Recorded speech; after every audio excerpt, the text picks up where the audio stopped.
Hey everybody, this is Mark Wilbur at tushua.com, where we teach you how to be a better language learner or possibly a better teacher of foreign languages. Today I'm talking with Erik Bork, and I am asking him some questions about how he learned Spanish. Hey Erik, Hey, Mark. thank you much for agreeing to do this. Absolutely. So as you know, I've been involved in language learning and language teaching for quite a while. And I really like to get any sort of opinions I can from people who have already, been through the struggle, that have already learned a foreign language, especially as an adult. I think just growing up in the U.S., it's kind of an accomplishment to believe that you can learn a foreign language, let alone actually going out and doing it. Yeah. Um, could you tell me a little bit about where your first interest came from and how you got started with it? So I started taking Spanish classes in high school just because Uh, I needed an elective. And so I looked at the options and said, hey, I might as well learn how to speak Spanish. And so I did take 3 years in high school, and it was the type of thing where I learned a lot of the on paper, and I could say a few words, but really I didn't really know the language at all until I started actually speaking it. So I lived in the mountains of Guatemala for 2 years, and wow. So, um, was it right after high school? no, I was 21, and Okay. I went with a religious group. Uh, Uh-huh. so I was like it, in it, like I was literally living every day with people who spoke Spanish. And so that was essentially, and that was for 2 years, and that's how I learned it. I would say the first year I really didn't know too much. The second year I really started to kind of grasp it and be able to talk. So what, I studied French in high school, and I really got through I got out the other end basically just knowing how to conjugate verbs and pass like certain tests, but I couldn't communicate at all. How was your Spanish when you first got to Guatemala? It was pretty bad. I mean, there's the two most difficult parts I would say, and this is my opinion, but Mhm. are understanding, because there's no spaces. And these are things that you probably know, but just to say it out loud, there's no spaces when natives are speaking a language. They don't leave spaces between their words. So Yeah, being able to decipher what words were included in that one, you know, yeah, very yeah, long word that came up. That's the one hardest part, and then the other hardest part is actually the accent and things yeah. like in Spanish, knowing to say D's like a th, the, things like that. You pick up that improving your accent, knowing how to use your s's in Spanish is a big thing. So I would say those are the two things that were the most difficult. Were you taking classes after you got there, or was there any formal training, or was it basically just learning what you needed to when you needed to for each task or conversation? So there was I want to say 11-week very intense training before I Uh, got to Guatemala. And in that, it was basically all the stuff I had learned in high school all, uh-huh. all over again. So they went through how to conjugate in Spanish, how to conjugate verbs, and kind of the sentence order, some terms, and basically everything I had learned in Spanish. I got a crash course for 12 weeks, and it was 10 hours a day. So that was pretty intense also. But again, I don't even feel like that was what taught me how to speak Spanish. So what do you think did help you the most? Like what resources or what key things did you figure out that like really sent you to a turning point where you started learning a lot more quickly afterwards? So I would say one of the biggest was being around another person all day. So I'm not super religious anymore, but I went on a Mormon mission, right? Okay, I was guessing maybe.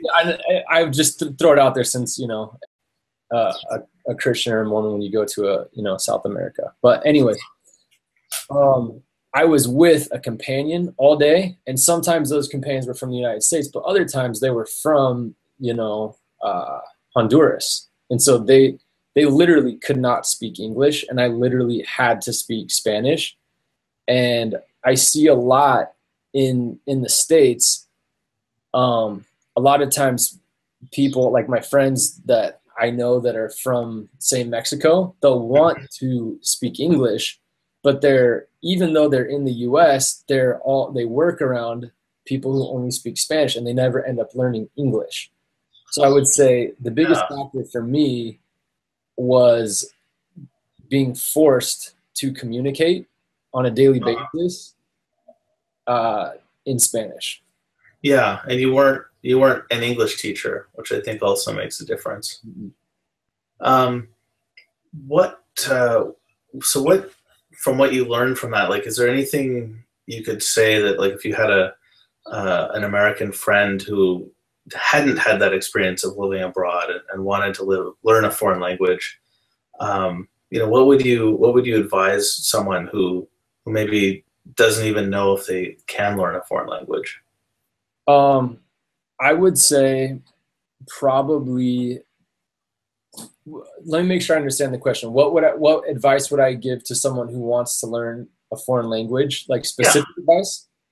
Yeah. So say someone is taking German in college, and they're doing their classwork, but they don't just want to survive the class. They want to have the language and be able to use it and make German friends. Well, I mean, really, I feel like it's anyone. It's almost the same concept as, I'll make a comparison, video editing. I was just having a talk the other day with a really good filmmaker. He makes like skateboarding films and surfing films and stuff like that. And he was like, you know what? I can't learn photography. I just don't like it, but video, he's like, I logged onto Premiere Pro. He's like, I learned that whole thing by myself because I want to learn it. So that's the first thing, is that if you want to learn it, you'll learn it. And if you don't want to learn it, you'll struggle. The next thing, and this is kind of one of those things that I don't know if it will help everyone, but it helped me, was I realized there's kind of certain key phrases that if you learn certain things that you can say that kind of like impress people, and not like you're trying to impress people, but there's certain, how would I say it? Learn certain key phrases that are important. Like, for example, one for me in Spanish was de vez en cuando, like from time to time. And every time I would say that, the natives would be like, how do you know how to say that? 'Cause it's not like that difficult. It's not in the textbook. But, it's a phrase. So learn phrases, and also along with that is listen to the slang or specific language of where you are. Some people know this, some people don't. Mexico, Guatemala, Honduras, totally different countries. They know they're different countries, but totally different cultures and languages and accents and everything. And you will offend a Honduranian if you call him a Mexican, or if if someone you call a Mexican a Honduranian, you'll offend them. So learn the slang of where you are, and if you pick up on those words quickly, then it kind of makes things more easygoing.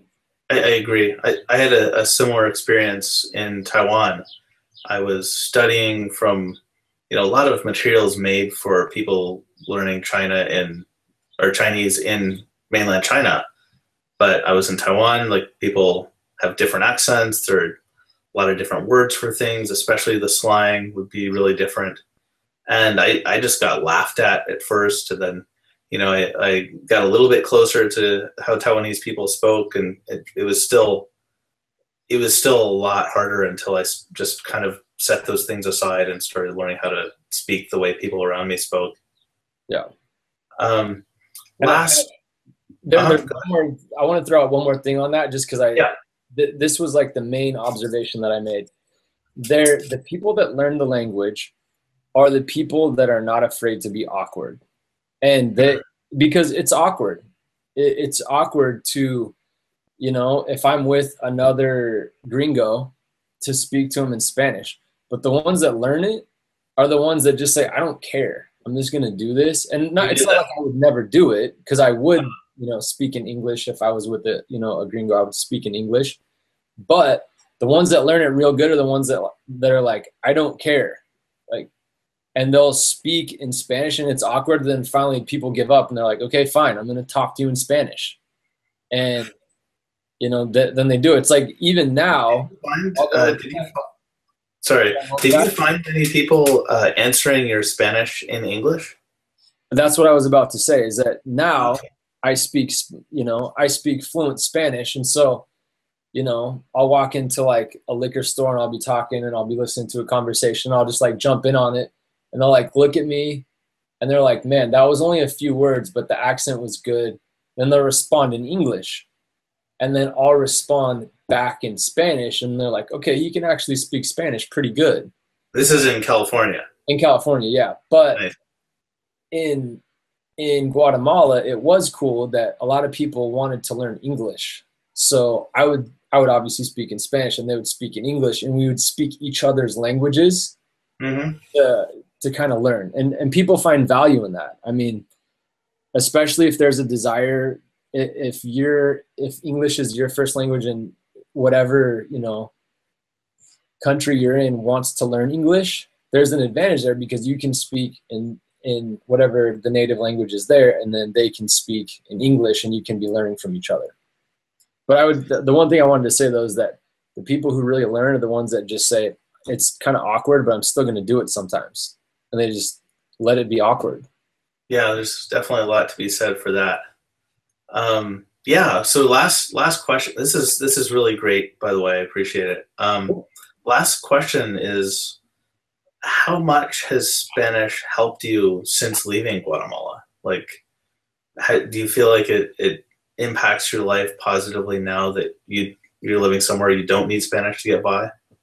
For me, so it hasn't, me specifically, I haven't done anything where I've needed to speak Spanish for a career.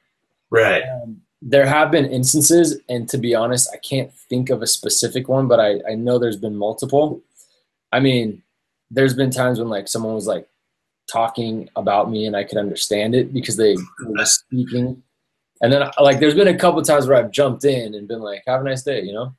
And they're like, whoa, that guy just understood our whole conversation. They'll kind of like get scared and then, you know, crap, that sucks, you understood us. But so I haven't done a career that, you know, benefits me, but I have worked, when I got home, I have worked in a restaurant. And so I had a lot of friends that I would talk to, and they would always ask me like, what did you do? And I would like joke with them, I was a spy, and like that's how, and they're like, how do you speak so good? Like, well, it's because I lived there. And so I have had a lot of friendships develop because I speak Spanish, but I haven't chosen a career. Right. So it's been a career, my Spanish would be leaps and bounds. I mean, I don't want to discourage anyone, but there's always the people that really know it. And then the people just get frustrated and just say, I'm speaking to you in English because you can't communicate with me. So as far as the benefit, I would say for me, I haven't done the career, but it has benefited certain, like a lot of friendships that I've made. Social benefit. Yeah. Yeah. That's basically how it is for me with my Chinese as well. All right. Well, I would say when I travel, which I haven't, but when I travel, that will be the coolest thing, is when I can travel to, you know, Spain or anywhere and speak Spanish and, you know, not get lost and be like, how do I speak? How do I communicate? That will be very beneficial. That is also something I am looking forward to being able to do myself. Yeah. So, all right, let's, I think this is pretty good up to here. Like, it's, I've gotten some good ideas about what kind of approach you took, what worked for you, the social benefits, if not career benefits, after getting back. So thank you for your time, and I hope you do get a chance to get out there and use Spanish on Awesome. vacation. Thank you, Mark.